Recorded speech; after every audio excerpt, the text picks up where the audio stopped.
Alrighty, so um, as Dina gave you a little introduction, we are the Urban Conservancy, and one of our major initiatives is the Front Yard Initiative. So first, we're going to discuss what is the Front Yard Initiative. Front Yard Initiative came out of conversations after Hurricane Katrina around what it is to live with water, what it means to live with water, and how we can do it better, how we can prevent future flooding events. And also incentivize others to, and individual homeowners to do better. What we found was that the city was massively overpaved. And then what do we do from there really became the question. So on that note, you can see in this map that we have this beautiful green and blue landscape. And what we've done in, throughout the history of the city is we've paved over it completely. We are surrounded by water, as we all know, the river, the lakes, the Gulf. So where does all that water go when you pave over the city? Because if you have an inch of rain and you're on an acre of healthy forested wetland, you will get 750 gallons of runoff. Now, runoff, just to be clear, is water that does not soak into the ground exactly where it lands. It has to go somewhere else. All right, so it becomes some other space's problem. If you pave over that, as we have done in so many spaces, you get 27,000 gallons of runoff. So exacerbating the problem immensely. What do we do with all that runoff? Right now, our answer is that we pump it out of the city. Now, remember that you've probably learned the city is in a bowl. We are actually lower in level than most, in elevation rather, than most of the area around us, most of the water around us. And so in order to pump water out of the city, it has to go against gravity, which uses a humongous amount of energy. So this is a system that uses so much energy, costs us money in that way, creates greenhouse gas emissions, and requires for the system to be working well at ideal capacity in order to keep us from flooding. We also know that the system is quite old. Now, this is a map of our drinking water pipes, but they're about the same age as our stormwater infrastructure. The pipes have about a 50-year lifespan, and most of them are 80 years old. So you do the math on that. They are leaky. And even though we depend on this, what we refer to as gray stormwater infrastructure, it needs help. It cannot do everything that we need it to do, especially with the changes in storm patterns given the rise of climate change.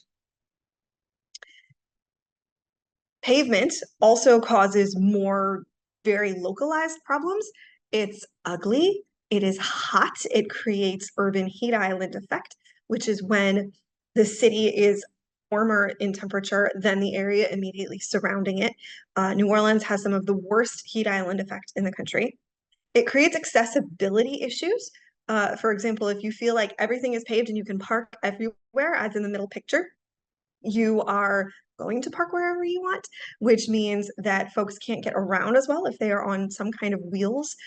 It also puts pressure on the utilities that are under homes and under front yards rather.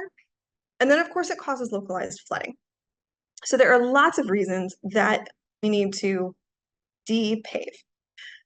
You'll notice on the far right of the slide, it says it's illegal. It is, and we're going to touch on this again later, it is illegal to have more than 40% of your visible lot paved. So what I mean by that is if I'm an inspector from the city and I'm standing in front of your property, I can't go onto your property without your permission. I have to go by what I can see. If more than 40% of what I can see on your property that's not taken up by buildings is paved, you are out of compliance with the stormwater codes. And that is an issue that a lot of homes have. And actually, it is that issue that brought us to the Front Yard Initiative in the first place. After Hurricane Katrina, we began having talks about how to incentivize homeowners to de-pave. or rather to incentivize homeowners to comply with that 40% rule. How to enforce that rule, because if you are over 40% paved, you can be cited by the city and forced to remove that paving at your own expense. So the discussion was, how do we enforce that? Somebody stood up in a meeting and said, well, listen, I have tons of paving and I hate it, and I don't know how to get rid of it. What do I do? And so that is where the front yard initiative came from, is answering that question. And that is most of what we do, is answer that question. How do you get rid of it? Where do you start? One of our early projects, you can see the major success of green stormwater infrastructure. We saw this photo with the ducks over on the left. Underneath all of that water, this is after like a normal rainstorm too. This isn't after a hurricane or anything. We've got paving and also just really compacted, unhealthy clay soil, which is covering so very much of our city. And we'll talk a little bit more about the clay later too. The second photo was taken after their FYI project, after they had excavated and put in permeable walkways, rain gardens, and after a very similar rainstorm. So you can see exactly how much water is being held onto. You can see the quality of life change from the first photo to the second photo. And then the third photo is after about a year had gone by, the plants had grown in, they're beautiful, and they're doing even more good because they're more mature, they're drinking more water.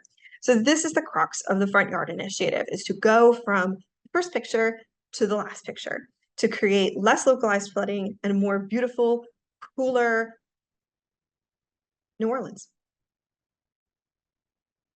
So let's talk about the different kinds of green infrastructure. What exactly is green infrastructure?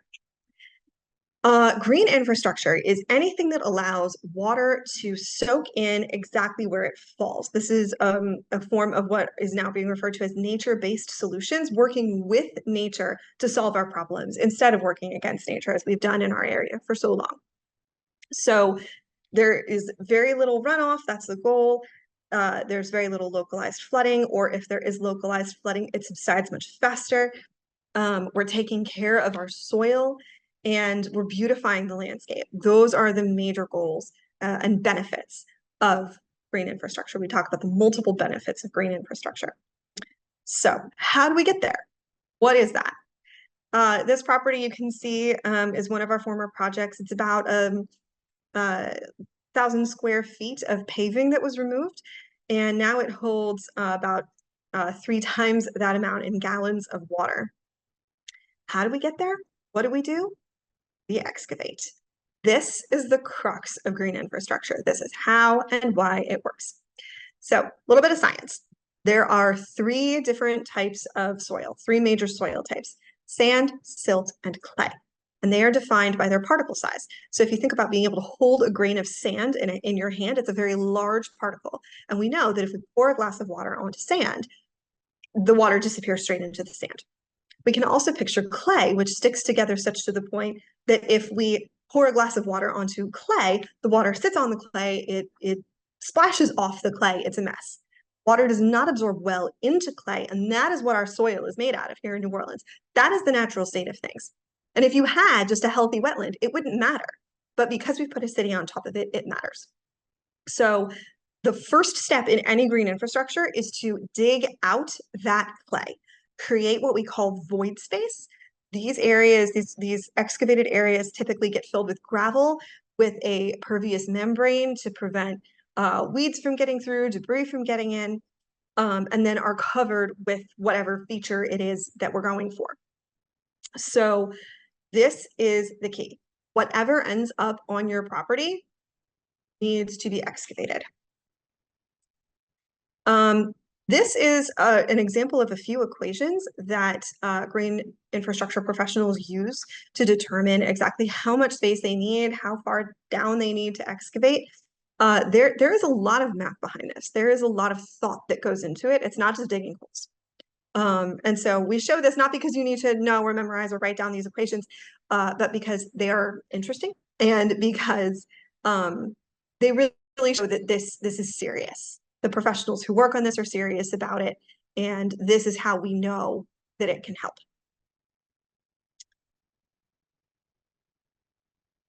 So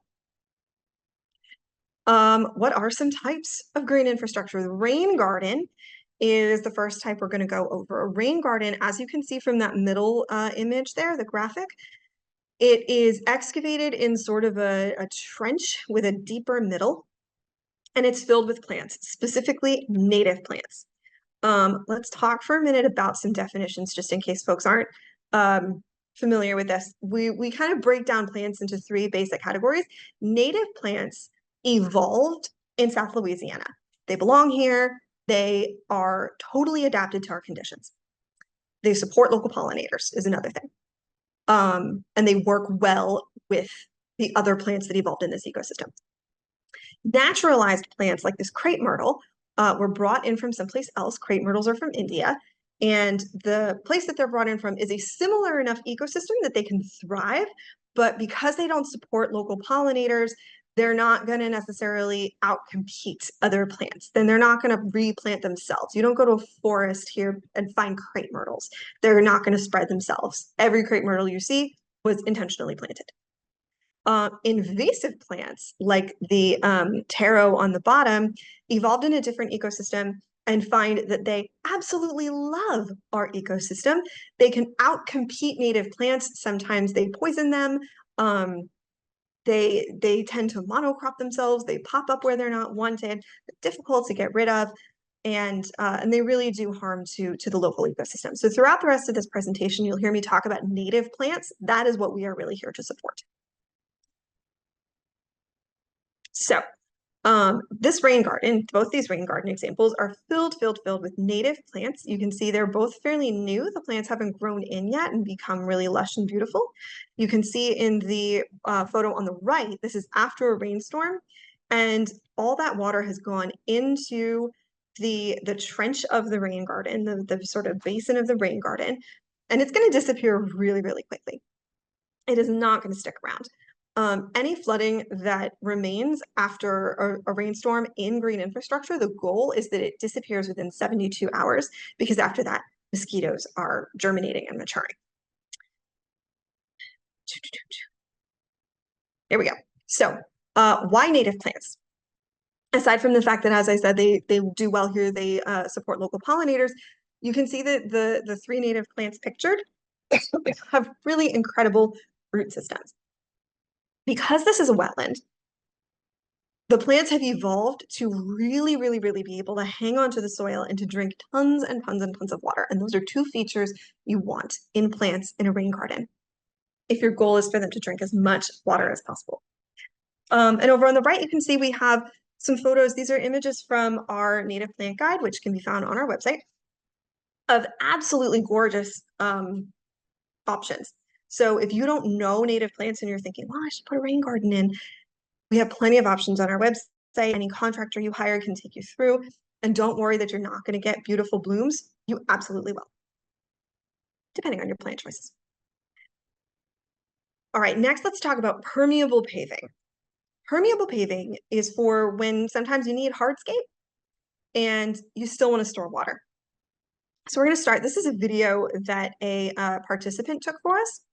She shows us before her patio was permeable. In a normal average rainstorm, water would be nearly coming in through her back door. We excavated, it rained during the excavation. We put in these permeable pavers. You can see the specialized notches on the sides that keep the pavers apart.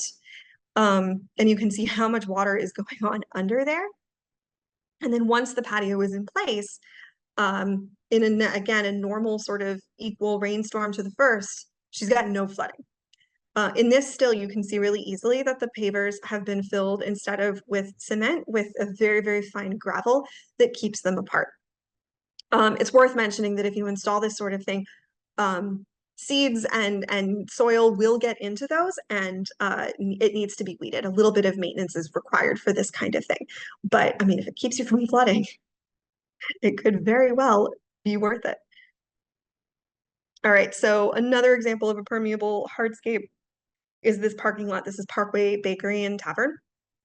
And we have here what's called True Grid, which is a very, very hard plastic structure that keeps the gravel in place so that it doesn't run off into storm drains and become a nuisance in and of itself. So this This parking lot holds thousands of gallons of water every time it rains, keeps the neighborhood from flooding, and is actually a Louisiana certified landscape or habitat as well, which is super cool. We love that parking lot. Another option is, say, parking strips if you're looking for parking space.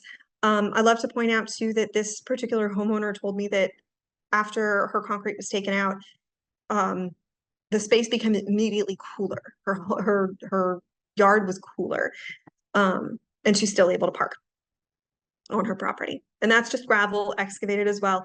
This is too, this walkway. You can see it's been made really, really pretty and personal with these pavers. There are so many lovely, lovely options. Here's a driveway that was done with the same exact paver type of technology that we saw in the video. We like to talk about the different, multiple benefits of green infrastructure. And this is probably one of my favorite photos because if you see right in the middle there, she's got that rain barrel with the beautiful bees on it from Greenlight New Orleans. Behind that is a her gas meter, and she placed the rain barrel just so that her teenager can't hit the gas meter with the car. So, and she's also got a little rain garden off to the right as well. This is just a little path to get the homeowner from her gravel driveway to her front door through this incredibly whimsical garden space. So really, I mean, we want you to use your imaginations. We want you to create something beautiful. Next type of thing we're going to talk about, next type of technology is the French drain. First step of a French drain is that you dig a trench, just a long hole in the ground. So this is really popular for alongside houses, under downspouts, through lawns.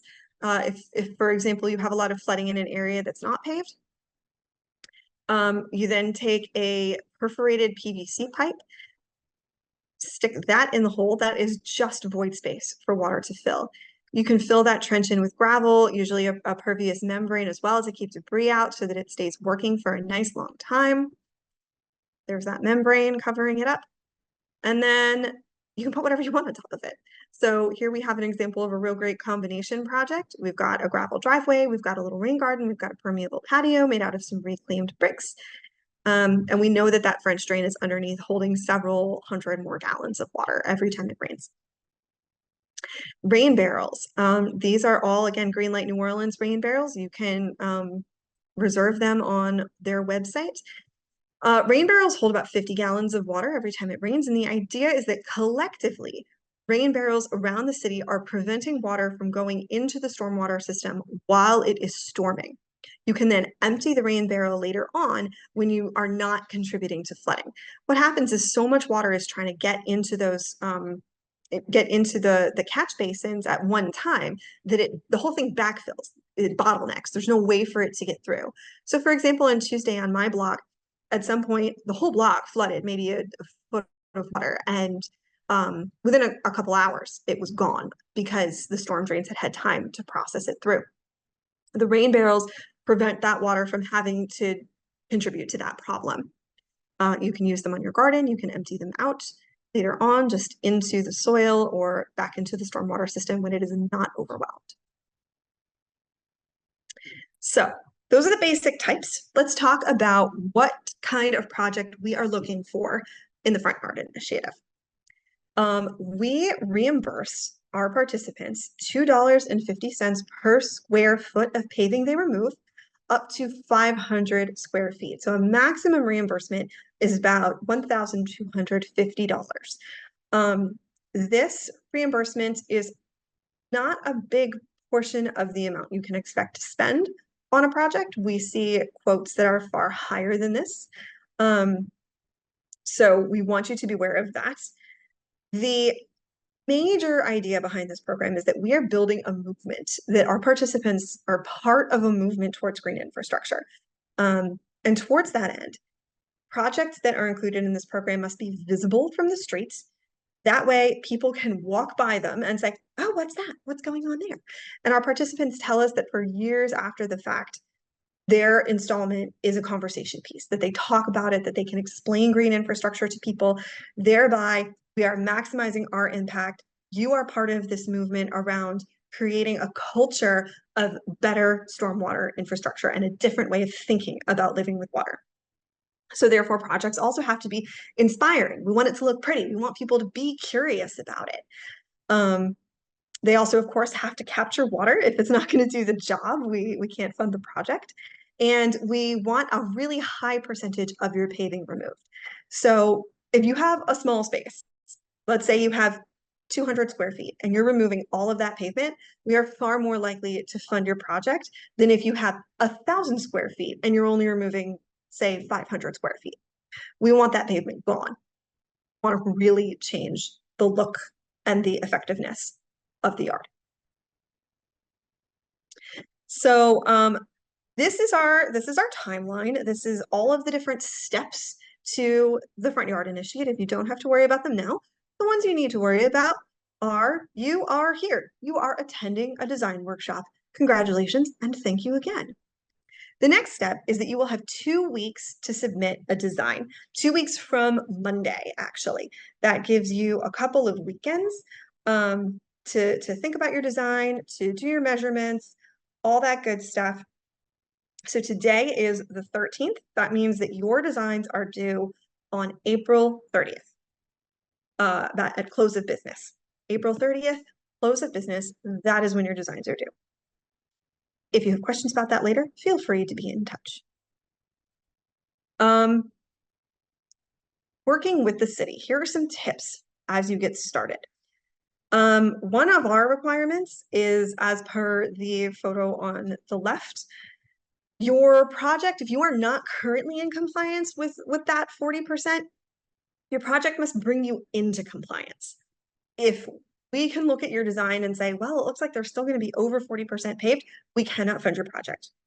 Likewise, as in the second photo, if you are going to be parking in your front yard, this is actually illegal because of accessibility issues and because you're putting pressure on the utilities beneath your yard. We also cannot fund your project. One thing that we can say you can do is, as in the photo on the right, the blue arrow refers to an area that's called the public right-of-way. This is the area between your sidewalk and the street. Technically, this is city property. However, it is the homeowner's responsibility to maintain both the sidewalk and the public right-of-way. If you want to work in the public right-of-way, as this homeowner did, you are allowed to do that. You may have to get a permit to plant trees, and you need to get a permit to work on your sidewalk. So those are just things to know, and your contractor can take you through the permitting process. All right, so let's talk about the contractors for a second. I love using this photo because it shows that contractors are people and they have birthdays. And we really, really, really want our participants to be very aware of the way that they treat their contractor. We want the contractors to love working with our program, and they do. They are small businesses. Please respect their time. They will come out and give you a bid for free. But that takes their time, that takes their expertise. They're doing all the math we showed you before. If you're not going to work with them, that's your prerogative. Please just let them know. That's all we ask, is that you just let them know. Please do not necessarily expect your project to start immediately because they can get busy. The way that the program works is you're doing your design workshop now. You'll create a design. If you are approved for the program, this is a competitive program. If you are approved, your next step after we do a site visit is to hire a contractor. You'll get a bid, then we'll do a site visit. You're going to hire a contractor, and from there, it is a normal contractor-client relationship. They do the work, you come back to us and say the work is done, and we come out and we do another site visit. We go, oh my God, it's so beautiful, and we write you a check. So it is up to you to front the cost, and it is up to you to communicate with your contractor. If something goes wrong, if you have questions, we are absolutely here to help. We don't expect it to, but if it does, we're here to help. But what happens on your property, for the most part, is between you and your contractor.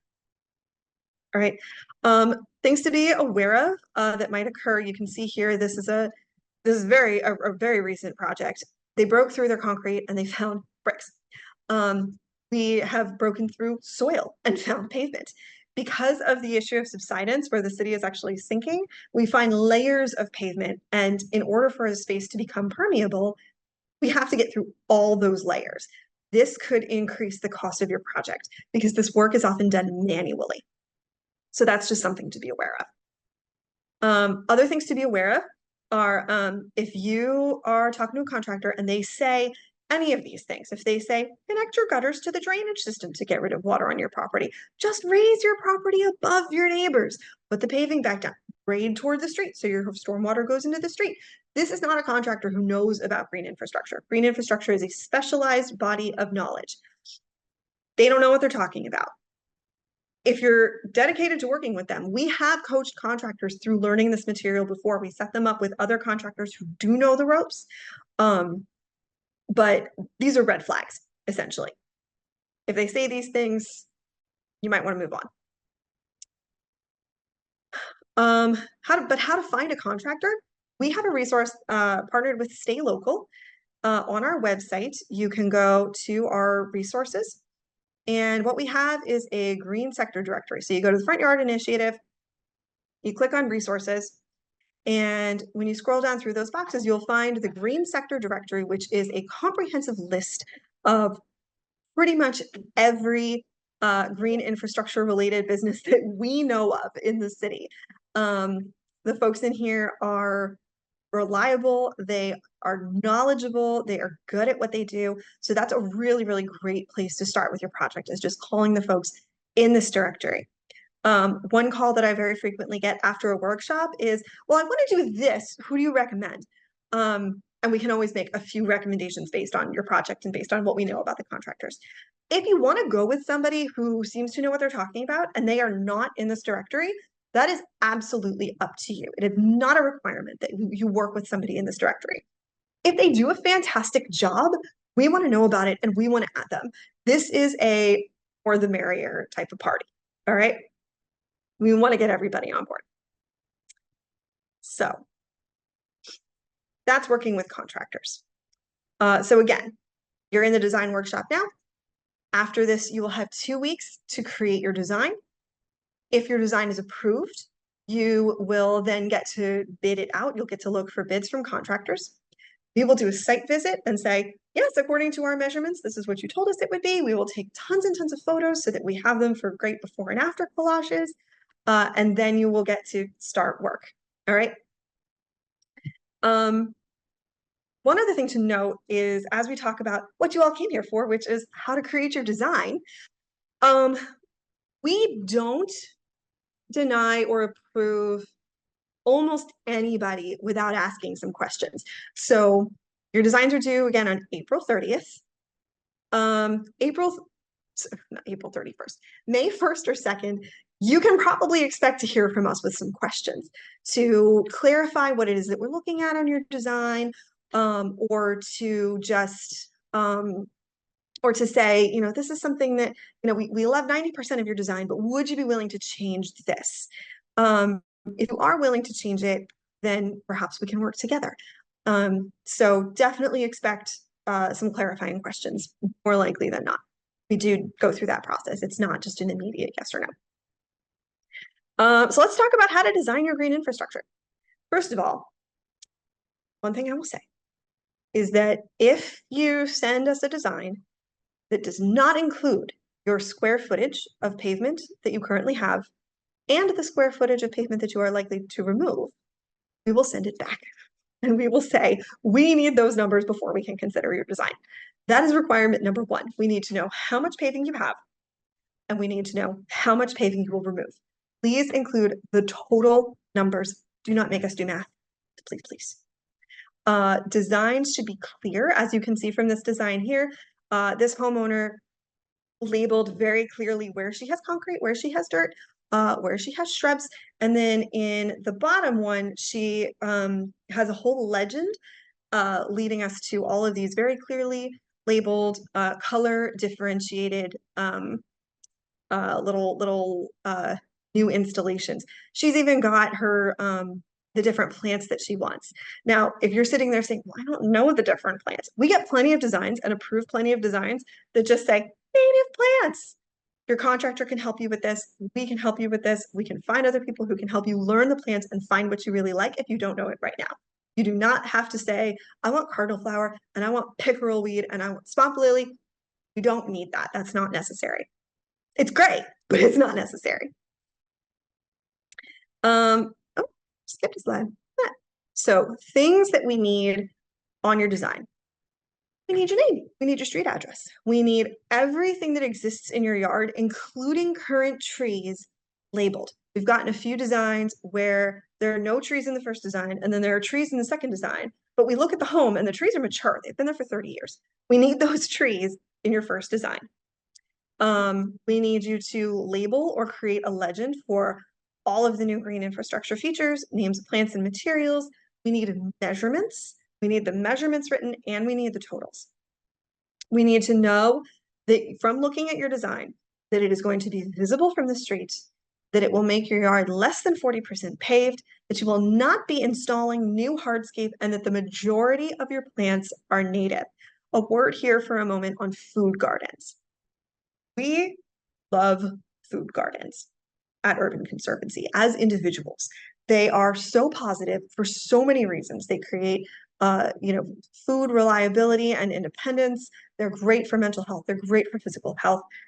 They are not green infrastructure. Food gardens are made of mostly foreign plants or very, very bioengineered plants that are not going to fit the bill for those massive root systems that drink tons of water. They require lots of maintenance. They need to be watered every day. A lot of people put chemicals on them.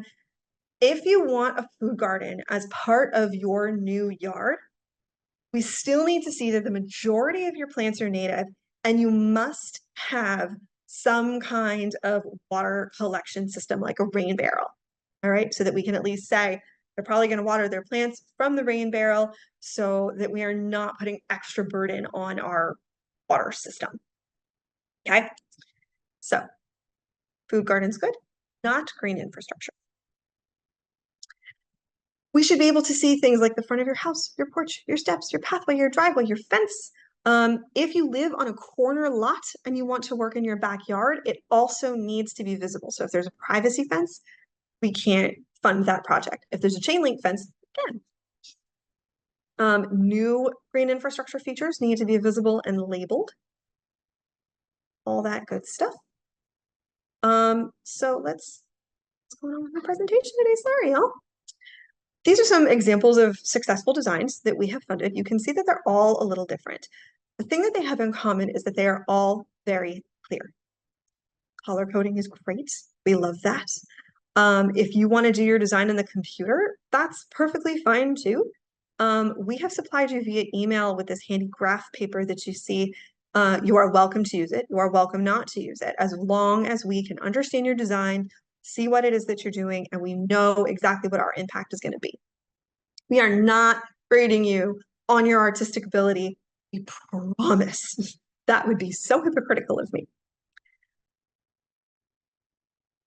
All right, and I just zoom in on that because I think it's so beautiful. This was all pavement. It was cracked, old, gross pavement, and here we have this lovely pathway. We have a beautiful garden full of native plants. That's just one thing you can do. I know what I'm doing. So, all right, let's look at next steps real quick. Once again, we'll go through this.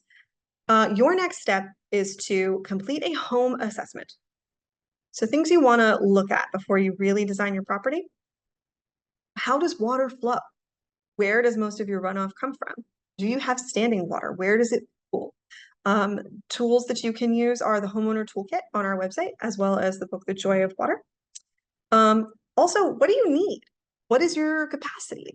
Do you have the capacity for lots of gardening? Do you need a driveway? Do you need easily accessible walkways? Because you don't want to build something and then find that you hate it, you can't take care of it. We want to create installations that you love. If you love to garden, put in a big garden. If you hate to garden, do not put in a big garden. You want to determine your square footage. That's length times width. And you should review FYI materials. So the recording of a presentation will be on our website in that resource squares page. You can also review other things like the FYI plant list, again in that square design there, the FYI design requirements, go through the resources, and if you have questions, just reach out to us by email or by phone. Then you want to start your design. Draw your property as it is now, and then what you would ideally like for it to look like when FYI is done. Again, 2 weeks from Monday, April 30th, close of business. That is the due date. There is a unique link provided to you in your email. Please submit your design using this link. That is by far the easiest for us and lets us know everything we need to know about your design. If you need that link again, reach out. We are here to help. Please, this is the most important thing, the line down at the bottom. Wait for acceptance to start seeking bids, and do not touch your concrete before you've been approved and we have done a site visit. You need to see me on your property taking a weird number of pictures of concrete before you should start, because we can only reimburse for concrete that's been removed under our program. If you have not been approved for our program, signed our agreement, then we can't reimburse you for that. So do not start breaking up concrete until we tell you, you can break up concrete now. Congratulations. If you do, again, can't reimburse you. We will congratulate you on your great work and your contribution to the movement for green infrastructure. Can't reimburse you. And that, my friends, is kind of all. You can reach out to me at 717-6187 at FYI at Urban Conservancy, or Emily at urbanconservancy.org. All of our email addresses are just our name. You should also, as you create your design, and check out our social media, because it is full of fantastic before and after collages of all of our past projects. And you might see a space, if you're looking for inspiration, that looks a lot like your space. And so you can see what other homeowners have done. They're great for inspiration. They're pretty. And we're very proud of our impact so far. And we want you to be part of that. All right, so now we are just on time for questions and answers. And I think if everybody just unmutes, since it's such a small group, that we don't need to do anything via chat. If you just want to pipe up with your questions, that'd be great. Yeah, that sounds lovely. Or comments. Sarah, what's up? So I actually just bought a house. I closed on it last week. So I haven't moved in, and thank you. So I guess I'm trying to, I don't really know what, I know the backyard is a huge problem, which I understand will not be solved by this. The front yard only has, one sidewalk from the street. So is it too small to be considered for the project? I guess is my question. If No. it's just, okay. No, as long as you're removing pavement, we have quite a few projects under our belt where just a small amount of pavement was removed, but it was used as an opportunity to do more things on the property to kind of create more bang for the buck. And so you end up with a very large impact for the amount of concrete that you actually removed. And then, so I don't really know my neighbors yet. Have you had any pushback from other neighbors being like, stop messing with, I mean, I know the sidewalk is on my property, but the strip between the street and the, like, there's a walkway up to my doorstep, but the strip between the street and the sidewalk, has anybody ever given you any pushback about like, I want to be able to bring my car up off the curb, and now you've planted this garden that I can't do that? Because the street that I live on like floods more than the properties. And so people like to like drive up and park on the sidewalk. You know what I mean? Gotcha. Yeah. To my knowledge, we haven't had that specific kind of pushback. I mean, I would hope that people wouldn't, because the idea is that this is, you don't need to park on the sidewalk if we don't have so much water on the street. But I was just wondering, like, I haven't met these people yet, so I don't know if they're gonna like give me hassle for making it so that they can't pull up on the sidewalk. Yeah. I don't think it's an interesting question, but I honestly do not, there's no like stories for me to say, oh yeah, So this is something to watch out for. In general, those can be, that public right-of-way space can be the most impactful because there's such high visibility, and people tend to, like, if you're doing something beautiful in that space, that tends to be, you know, people quickly forget that that was a space that they could park in, but they forever appreciate the flowers and the, you know, the Okay. colors and everything. Is it concrete currently there, or is it? No, it's nothing. It's just like dirt. Yeah, And so yeah, the way the front lawn, it actually like kind of, it slopes to the street. So when I went by there on Wednesday when it rained really bad, it's just washing out the front Yeah. lawn like down Yeah. into the street. So that can be a Uh, real buffer. That could be a yeah. really important buffer right there. Okay, Yeah, so that's great. Yeah, okay. yeah, yeah. Yeah. One thing that we've been sort of bandying around as a future project is literature for neighbors. So that kind of just re-strengthens my interest in doing that, because that's a Yeah. very good question.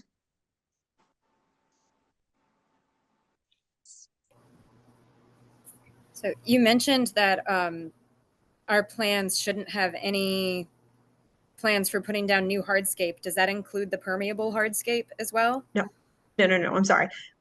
Impermeable hardscape. Okay.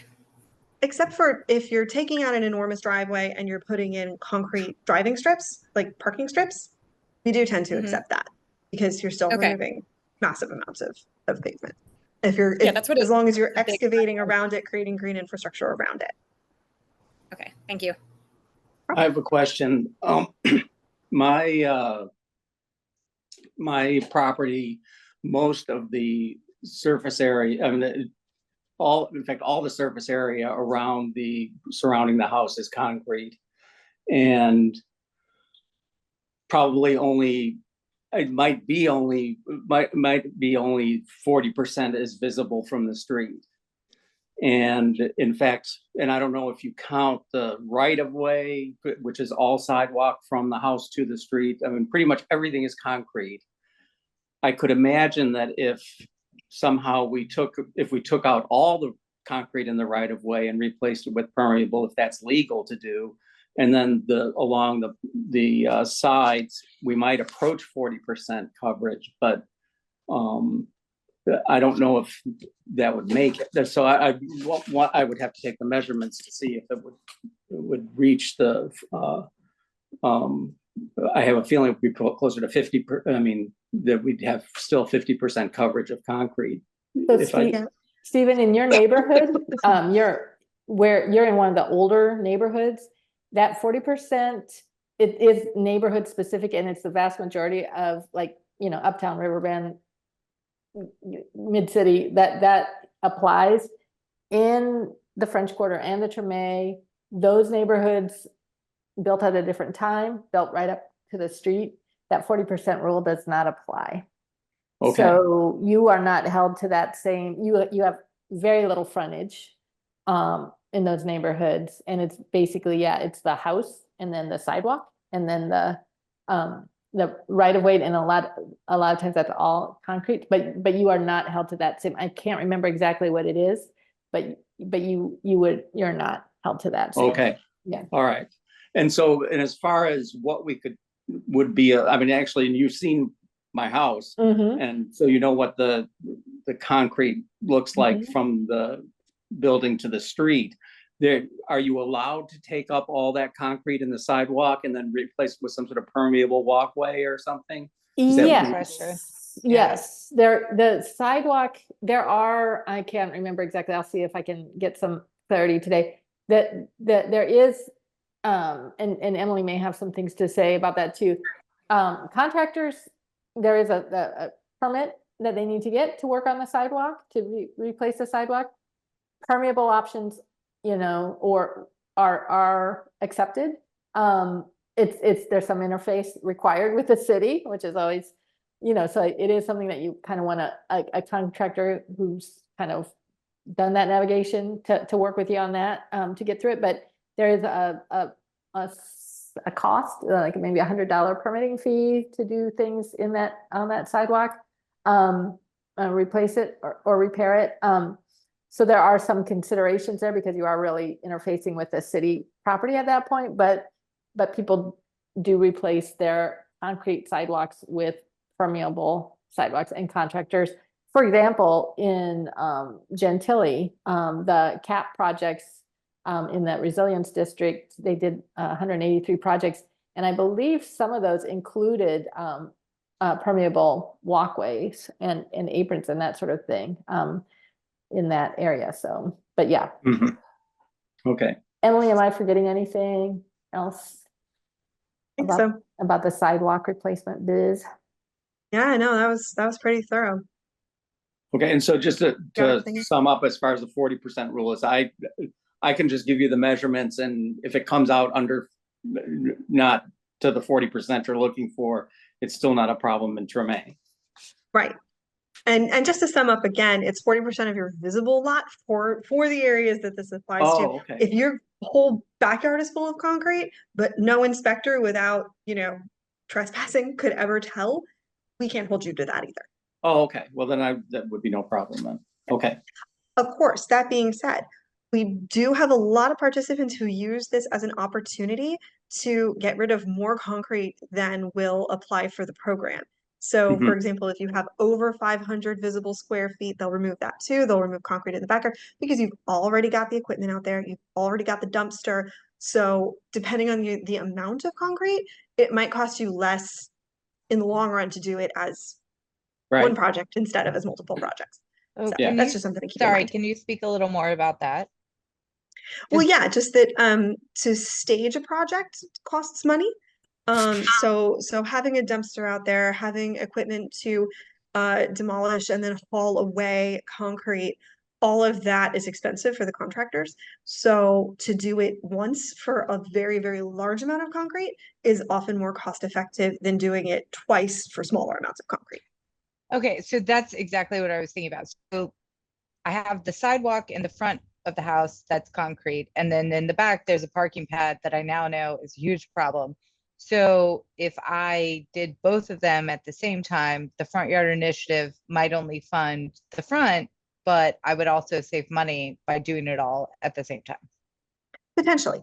Okay. I won't speak definitely for Yeah, every no, project, yeah, but it would be something to talk to your contractor about. okay, that's great. Show Thank them the you. property, say, this is what I'm thinking in the long run. What do you think? Should I do it all at once or should I do it piecemeal? Okay, great, thank you. Any other questions? Okay, well, thanks very much, folks, for Thank coming out and doing this on your French Quarter Fest Saturday. you. It's Thank you. impossible to miss everything Yeah. this time of year. Thank you. We appreciate it. We look forward to seeing your designs by April 30th, close of business. And if you need anything at all in the meantime, please feel free to reach out. Thank you so much. Thank you. Thank you. Thank you. Enjoy the rest of your weekend. Bye. Bye-bye. Bye.